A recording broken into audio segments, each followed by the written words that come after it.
Welcome to the Maritime Vision podcast. I'm your host, Paul Wioli. In each episode, we bring you exclusive interviews with maritime professionals, industry experts, and students. Our guests come from different backgrounds, including shipping, yachting, offshore, and more. Our goal is to give you all the knowledge you need to succeed in the maritime industry. Hello everyone, welcome back to a new podcast episode, and today we have a special guest with us, Lena Göthberg. Maybe you know her, she's the producer of the Shipping Podcast, a podcast dedicated to the maritime industry. I've put the link in the episode description, of course, but Lena is not just a podcast producer, she has many experience within the maritime industry. So let's get started. Lena, thank you for taking part of this podcast. It's a pleasure to having you today. I would like to ask you this first question, which is, can you present yourself, talk about your background, please? Thank you, Paul Louis. Thank you for inviting me to your podcast. My name is Lena Göthberg. I am the host and producer of the Shipping Podcast, as you said. I have a long background in the maritime industry. It's only in the maritime industry you can become an influencer my age, because we are a little bit old-fashioned. We are trying to become more modern, and I think we are getting there slowly. Anyhow, my background is that I studied law at the university, and I focused on insurance. And after my exam, I started to work for an insurance company. From there, I was recruited into the maritime industry. So I became a maritime marine insurance broker. Worked as a marine insurance broker for 10 years, and then I realized it was a very long way to get to the most exciting tasks in the company, being a woman, because there was a long queue ahead of me of men. So I made myself available to be recruited to an insurance company. So I was in charge of the branch office of CODA, which is Royal and Sun Alliance in Sweden, being part of a Scandinavian management team group, leadership group, for 9 years. And then I became the Secretary General for the Institute of Shipping Analysis, which at that time was an organization in Sweden sharing business intelligence with the maritime industry globally. So it was, the order book, macroeconomics, things like that. And then I also started my own company at the same time. So the idea with the Institute of Shipping Analysis was a very old idea. It was 25-year-old when I came into the company, and I got the mission to attract more members to that organization. So a little bit of trying to persuade companies and people to get into that organization, but I didn't get any budget for marketing, which isn't that uncommon in this industry. It's looked upon as soft values to be in marketing and communication. But I started to attend conferences about online communication, vloggers and bloggers and very interesting people, and people I had never met before. And they told me about podcasting. And as podcasting is storytelling, so is shipping. We hardly ever see the ships. So I asked, isn't there any podcast about shipping? And they said no. And I said, that's a pity. Went back home and continued for a year, and came back to the conference a year later, and I said, has anyone started a podcast about shipping? You are nagging. Either you have to do it yourself, or you better shut up and don't ask again. Oh, wow. So I decided, okay, I'll do that. And that is now 8 years ago that I started the Shipping Podcast. I bought the domain of shippingpodcast.com, signed up for an online course from the USA, Podcasting School for Women. Oh, wow. And then here we are, 8 years later, 222 episodes later. That's something very important because you know that maybe 80% of people give up after 20 episodes, something like that, or even less. So you continue with it, which is something which is impressive, actually. I am the stubborn type, if you haven't noticed. Yeah, I can see that. Yes, because 200, more than 200 now, it's a big thing, especially in this very niche industry. It's not, we are not talking about marketing, about business podcast. We are talking about the shipping, you know. So that's a very important point. But you start, we're going to come back with podcasting, but you start in marine insurance. First, why did you choose the maritime industry? It was like you had opportunities or? I did like most people do in our industry.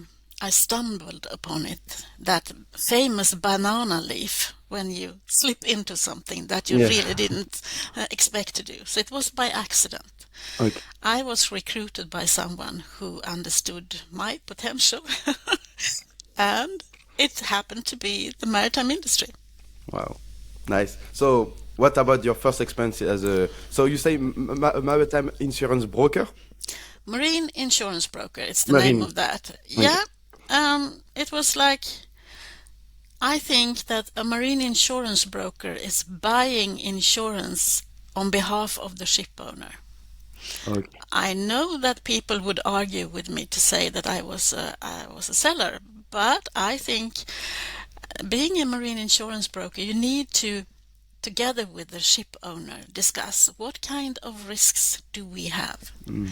and what risks can we carry ourselves, and which risks do we want an insurance company to carry for premium. Okay. But that is my view of that. Okay, interesting. But that's a very actually not easy job because you need to anticipate what kind of issue you can have on board. You cannot take decision and insure your ship because if the ship is in very bad condition with a bad crew, it can be risky for the company actually. Yes, so you start by sort of assessing the ship owner. What kind of ship owner is this? How often do they dock their ships? What crew do they have? What kind of contracts for their crew do they have? Where do they trade? You have to assess all of that, and you have to know who is lending them money, because then you are also interested in which banks are involved in this risk Yes. together with us. And then you go into more details to see on the specific ships, how have they performed? Has there been a lot of accidents or insurance claims? Yes. What kind of claims are they claiming? Do they have a maintenance policy for their ships? So Mm. it's not that insurance is paying for maintenance because they don't. Mm. So it's a lot of analysis. At that time, I knew a lot about the ship owners that was my clients, and I specifically had clients in the Far East, which I was dealing with in the mornings. That was the Star Cruise ships. That the Star Cruises started with buying 2 ships from Sweden and Finland and Åland, which used to be ferries, and then they brought them to Singapore to rebuild them. Mm. So at that time I was traveling a lot to Singapore and then Right. Kuala Lumpur where they had their headquarters afterwards. And in the afternoons there were always Stena, because I was in charge of the Stena Mm. fleet at that time, the insurance of Stena. Okay. So Oh, very interesting. Yes. Yeah. Do you have anecdote in your during your experience if you have like very stressful experience with insurance or even positive experience? I have so many experiences. I am so old, Paul Louise. Yeah, I know. I can tell No, you I know. stories. Yeah. It's not a bad meaning, but No, I wanted to tell you something. We got a question from the client in the Far East if we could insure a tiger on board the ship when it was the year of the tiger. tiger. Wow. Yeah. Okay. Fortunately, I had some colleagues in New York at that time who had done the same thing. there was a tiger inside the New York Stock Exchange, and they had already done that. So I could Wow. ask them. On the other hand, no, you can't insure that. It was the owner of the tiger that had to insure against if the tiger ate someone for breakfast or something. Oh, wow. Such a big scenario. Wow. Okay. So basically, you can insure almost everything when Yeah, you. Okay. That. everything is insurable at Lloyd's at a cost, usually a very high cost then. So you have to Okay. decide if you want to insure it or if you think you can live with that risk. Oh, wow. So at this time in your life, do you decide if you take decision to insure the goods, or you need always to talk with everyone in the company on? I was insuring the ships, not the cargo. So there are different insurers, Okay.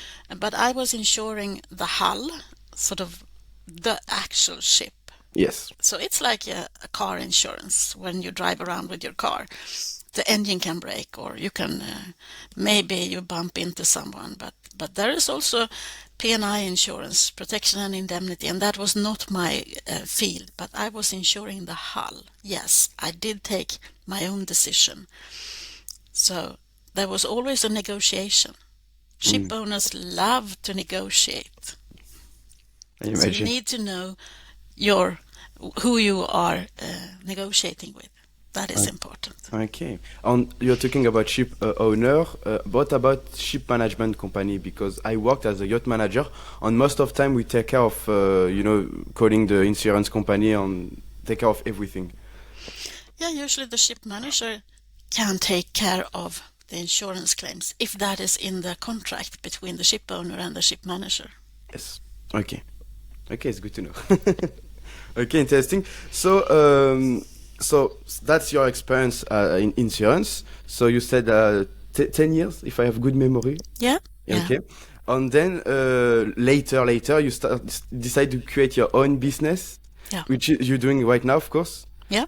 Can you talk a little bit about it, please, Lena? Well, I did name my company.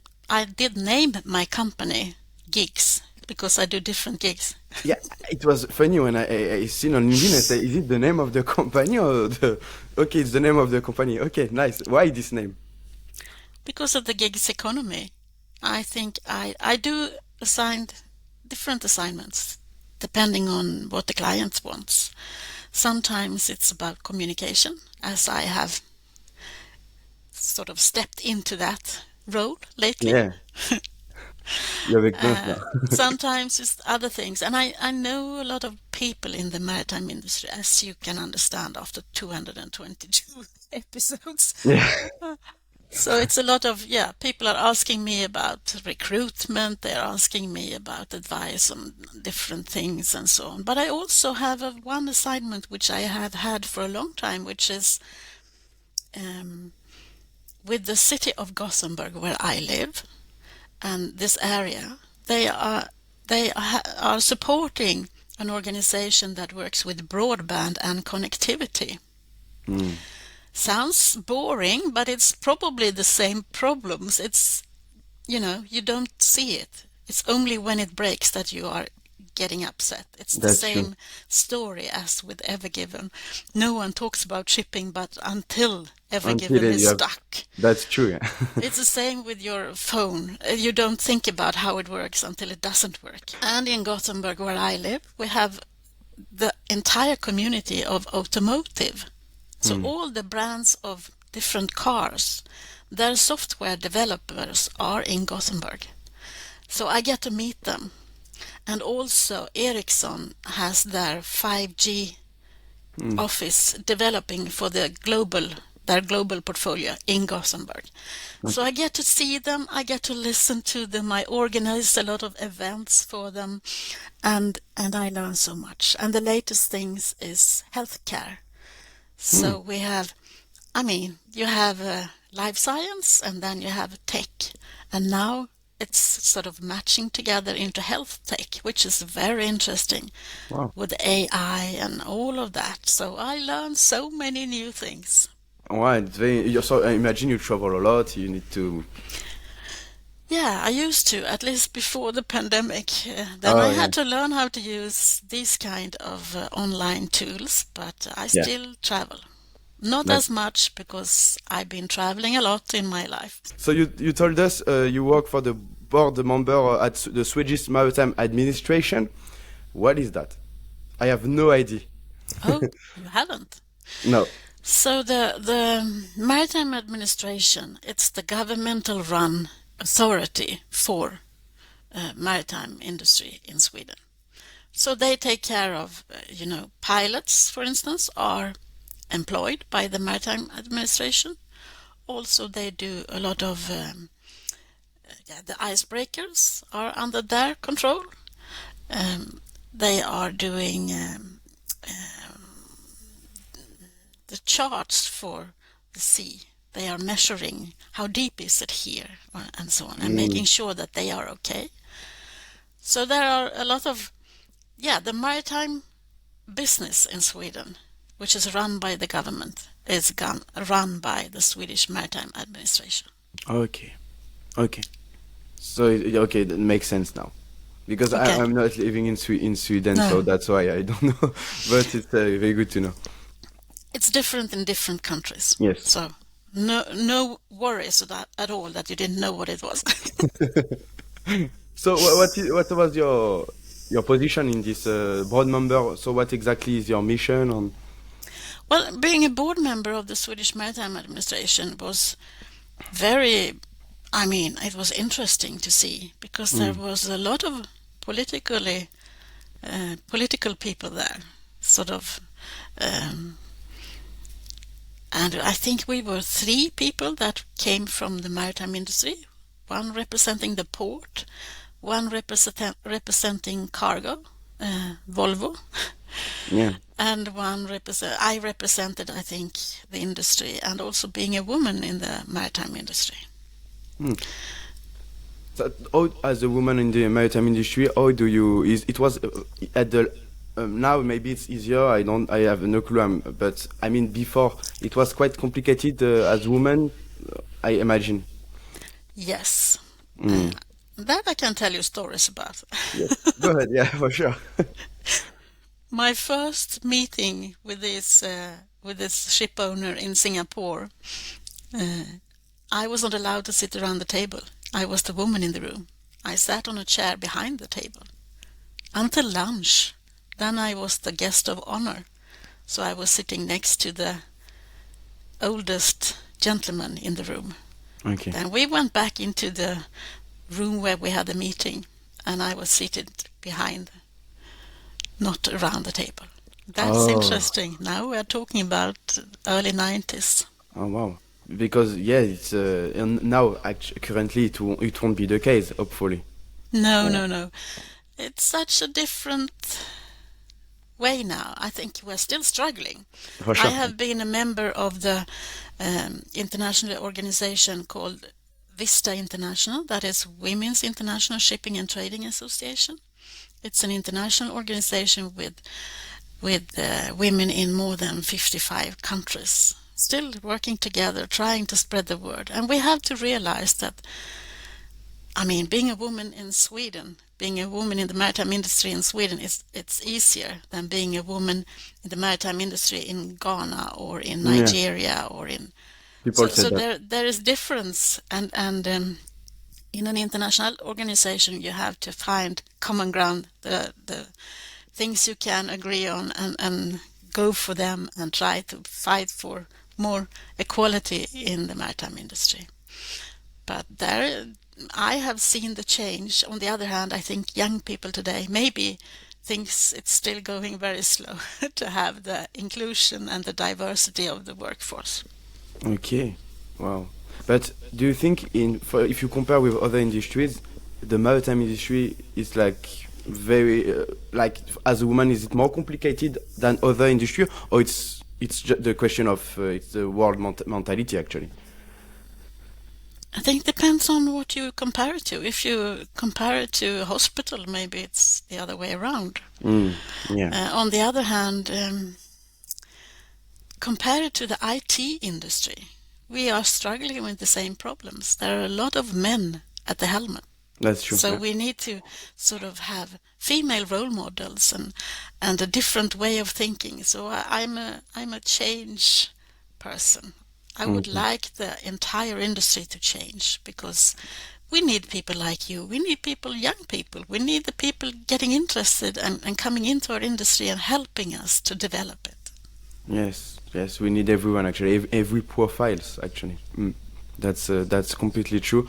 But what I like about this industry, it's the worldwide aspect. I mean, you can meet people from everywhere in the world doing the same job as you. You can meet like marine insurance broker in India, but in Canada, everywhere. So that's very interesting. And if I compare with my experience in yachting, for example, yachting, this is not as worldwide as shipping because yachting is only in this paradise place, French Riviera, Caribbean Sea.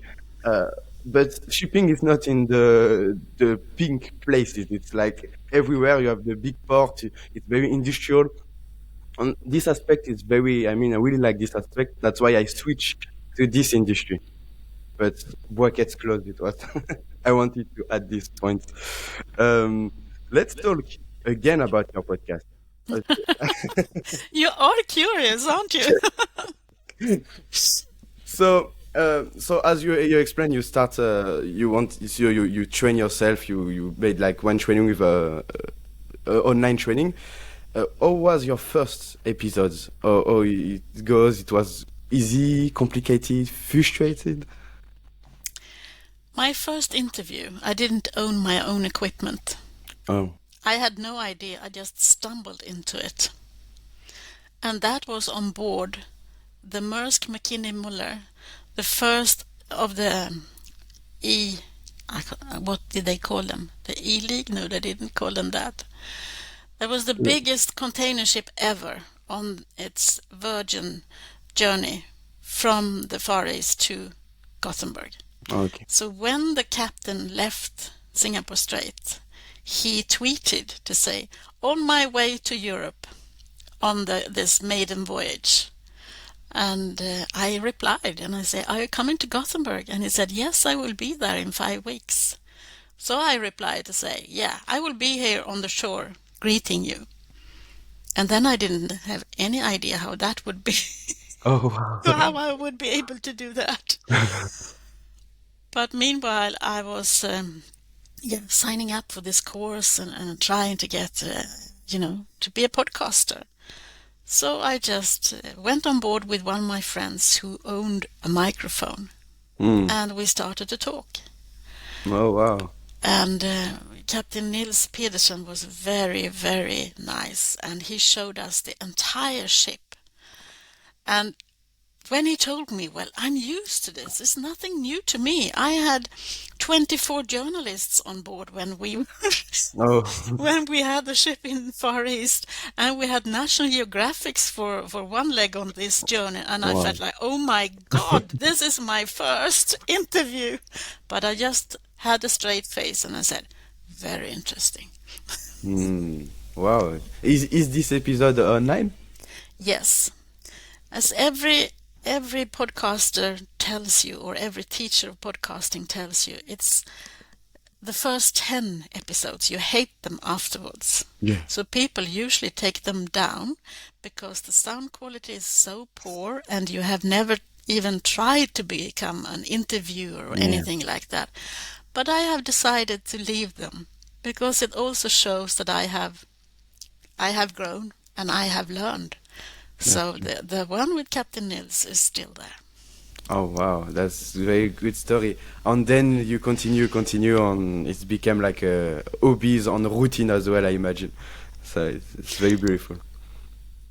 Yeah, then I bought my microphones and my recorder, and I started to travel around. Mm. And when I went to these conferences, I brought my microphones and I asked people to take time out of the conference and go somewhere else with me to do the podcast. Oh, And that was a little bit hard, I realized, to try and get someone out of a conference because they are there to network. yes. But people did that for me. Um, But then after a while, I decided to do it the other way around. So when I traveled to a city, I booked time with all the people who I knew I wanted to meet in that town, in their offices, so I could use their offices for recording. Because Mm. I realized that I hate hotel lobbies. There is so much music. Oh You yeah, don't hear it unless you sit down. So I've been a little bit allergic towards yeah. I imagine. lobbies. I imagine. Wow.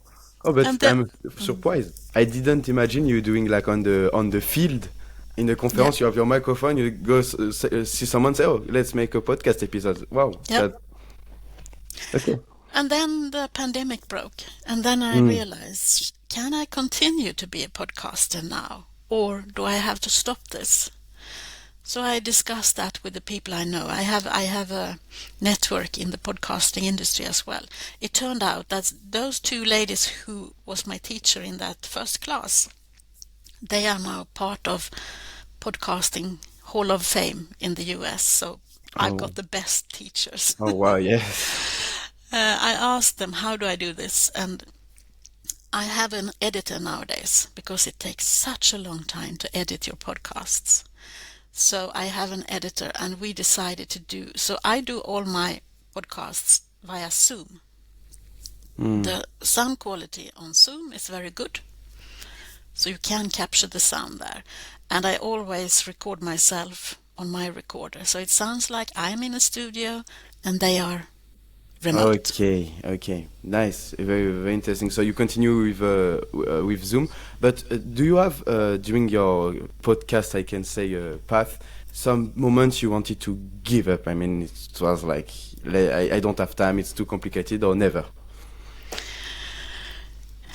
I have one who has said no his entire career, but that's our relationship. He always says no to me, and I say always no to him. So that's one. Okay, okay. He's a CEO. He was a CEO for one ship owning company.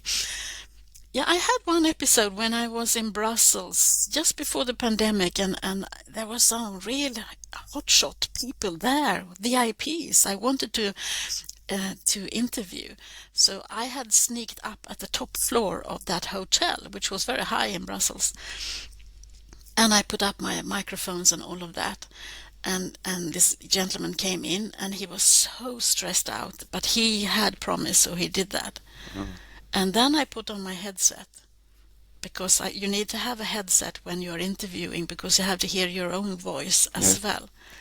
And all I got in my headset when I put that on was a radio channel, commercials for a radio channel.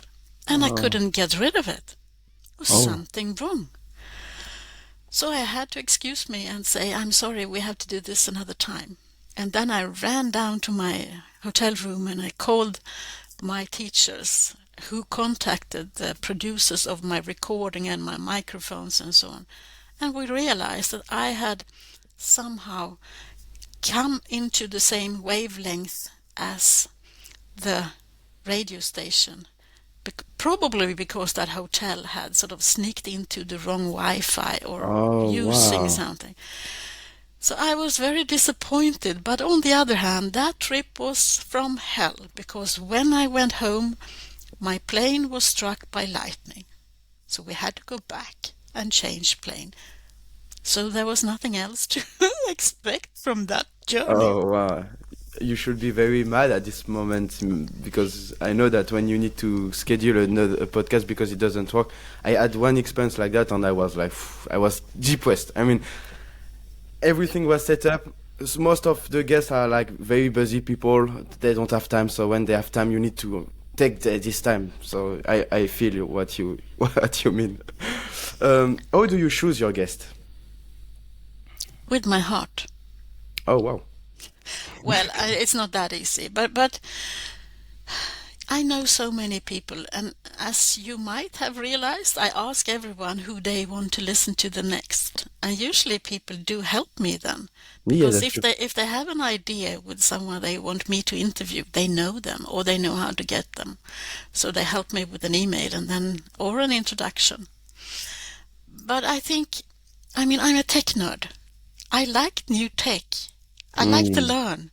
So in a way, I do, crash course for blockchain. Then I interview someone talking about blockchain, and then I Yeah, learn, and people learn with me. yeah, I noticed that it was very versatile. I mean, now it's like you touch on not like not famous business in the maritime. It can be like very new concepts and really interesting. Yes.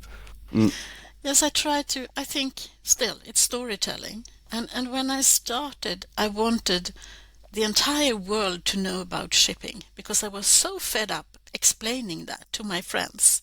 mm.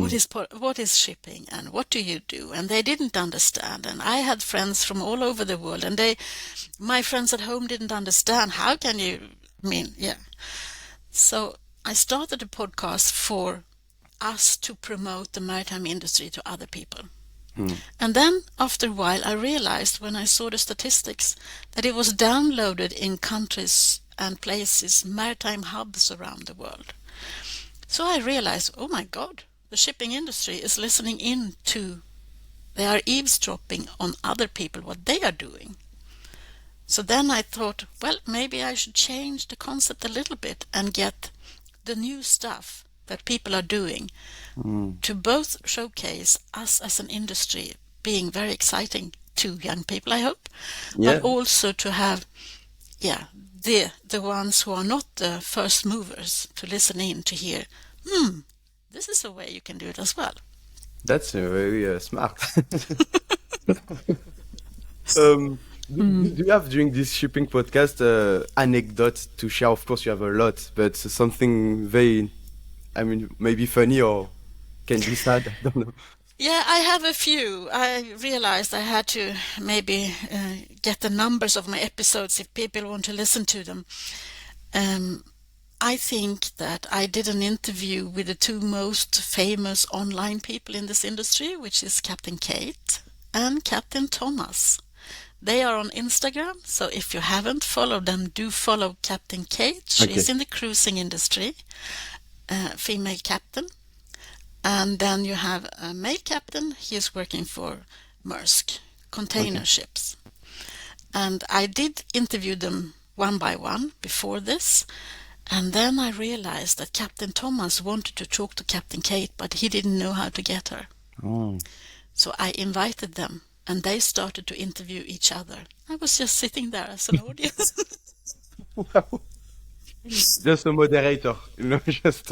And I loved them. They are Oh wow. so nice people, and they were sharing their experiences, and they were so good.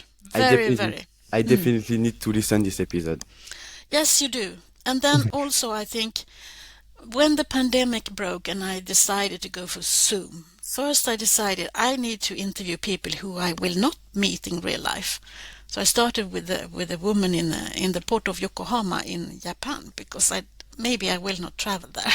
Yeah. And then I spoke with a friend who works for the US Coast Guard in New York, and she was telling me how quiet it was in New York when no one was outside, and how they were working and how they were handling the pandemic. And then I think one of the most touching interviews I've done is number 140, which is with Leslie Warwick. She is working for the Seafarers House in Miami, and how they helped the crew on board the ships during the pandemic and all the things they had to do. They took care of people who had deceased, and they had contacts with their families in their home countries. And you need to listen to that. I was crying Oh after wow. that interview, and I think they did such a great job, and they still do. It's a charity, and I mean, my God, listen to Leslie. Okay. I have a lot to listen now. But wow, nice story. And I imagine you had so many stories like that. Yeah, of course, with the number of podcasts you did. So it's impressive. And now I want to ask you this question, which is, what kind of advice can you give to young people or just young professionals that want to start in the maritime industry? Start to hang out where the other people are hanging out. I am telling the old people to hang out where the young people are hanging out, but I think you need to do that as well.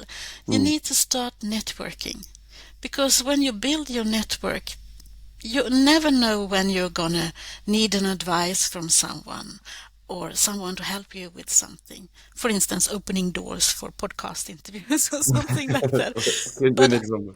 I am a networking person and I believe in that because if you get into a network with people that is supporting you and helping you, but you always have to start from scratch. Start Yeah. by just hanging out with people, listening. Um, Elderly people love when you put questions to them. Mm, Sometimes the answer is good, sometimes it's rather boring, but you have to start somewhere. that's true. Wow. Yes, networking it's very important in the maritime industry.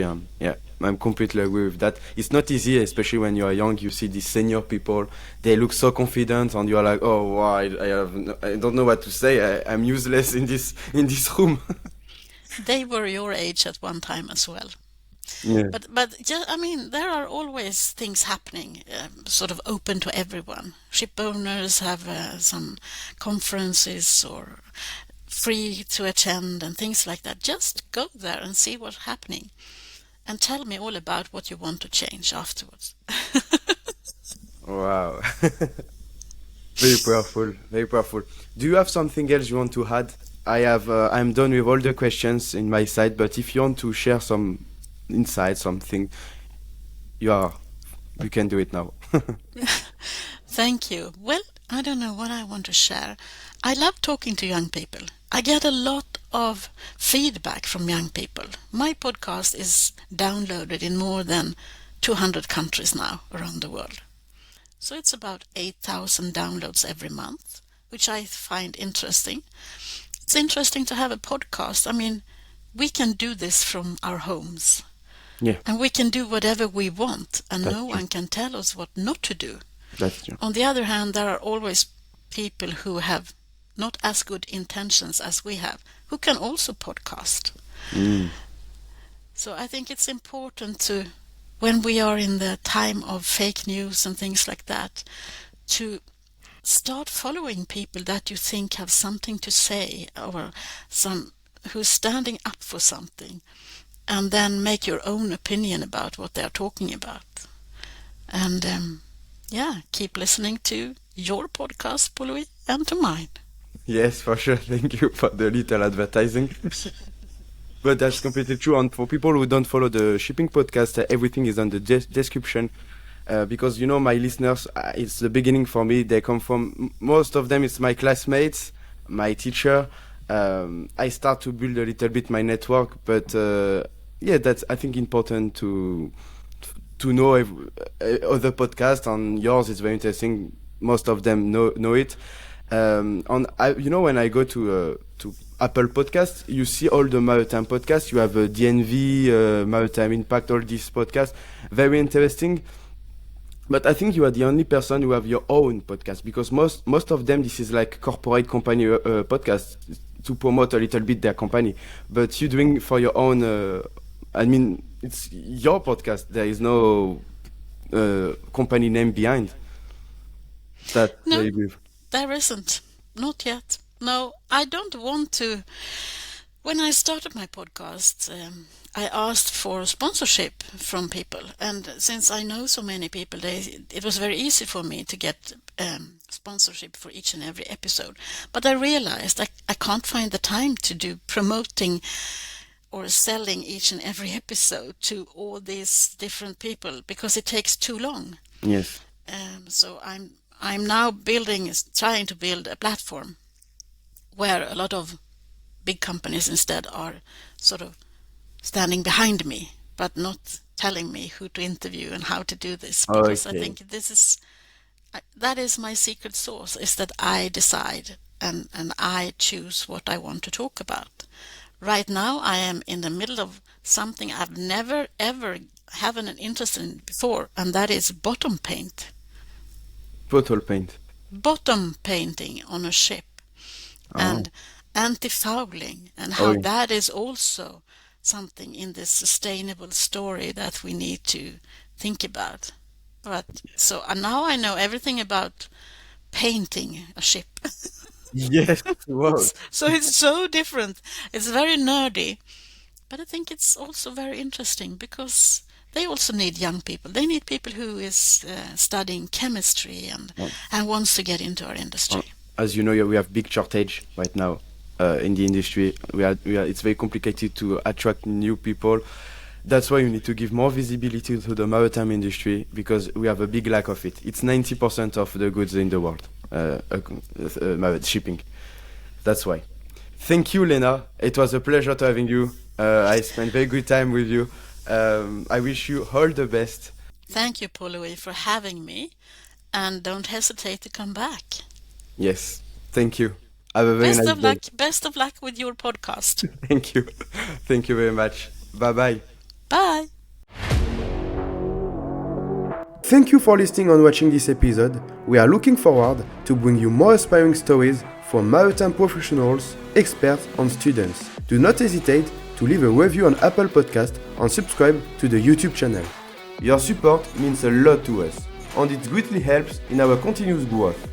We're committed to bringing you more exciting episodes with passionate guests.